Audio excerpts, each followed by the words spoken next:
जय श्री राम, जय सीताराम। सभी देवी देवताओं की जय हो। हम अपनी रामायण का आगे का अध्ययन करते हैं। मुनि ने वेदों में कहा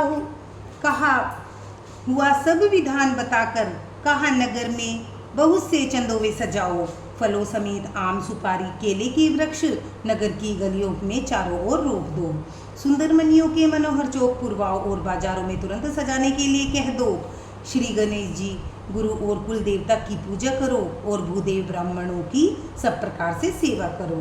ध्वजा, पताका, तोरण, कलश, घोड़े, रथ और हाथी सबको सजाओ। मुनि श्रेष्ठ वशिष्ठ जी के वचनों को सिरोधार्य करके सब लोग अपने अपने काम में लग जाओ। मुनीश्वर ने जिस काम के लिए आज्ञा दी वह काम उतनी शीघ्रता से कर डाला कि मानो पहले से ही तैयार कर रखा हो। राजा, ब्राह्मण, साधु और देवताओं को पूज रहे हैं और श्री रामचंद्र जी के लिए मंगल कार्य कर रहे हैं। श्री रामचंद्र जी के राज्याभिषेक की सुहावनी खबर सुनते ही अवध भर में बड़ी धूम से बधावे बजने लगे। श्री रामचंद्र जी और सीता जी के शुभ शकुन सूचित हुए। उनके सुंदर मंगल अंक फड़कने लगे। पुलकित होकर वे दोनों प्रेम सहित एक दूसरे से कहते हैं कि सब सगुन भरत के आने की सूचना देने वाले हैं। उनके मामा के घर गए हुए बहुत दिन हो गए और बहुत ही अवसर आ रही है। बार बार उनसे मिलने की मन में आती है। शकुनों से प्रिय भरत के मिलने का विश्वास होता है और भरत के समान जगत में हमें कौन प्यारा है। शकुन का तो बस यही फल है कि दूसरा कोई नहीं। श्री रामचंद्र जी को अपने भाई भरत का दिन रात ऐसा सोच रहता है जैसे कछुओं का हृदय अंडों में रहता है। इसी समय यह परम मंगल समाचार सुनकर सारा रनिवास हर्षित हो उठा। जैसे चंद्रमा को बढ़ते देखकर समुद्र में लहरों का विलास आनंद सुशोभित होता है।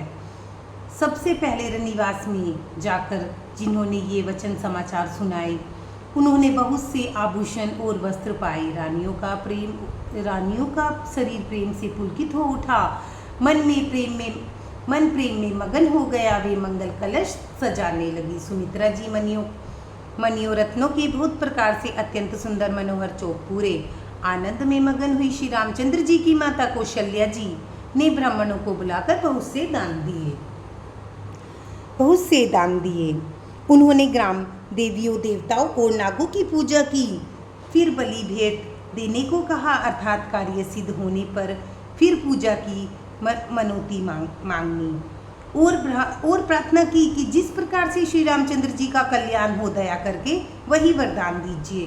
कोयल की सी मीठी वाणी वाली, चंद्रमा के समान मुख वाली और हिरण के बच्चे से नेत्रों वाली स्त्रियां मंगल गान करने लगी। श्री रामचंद्र जी का राज्याभिषेक सुनकर सभी स्त्री पुरुष हृदय में हर्षित हो उठे और विधाता को अपने अनुकूल समझकर सब सुंदर मंगल साज सजाने लगे। धन्यवाद। लाइक करें, सब्सक्राइब करें।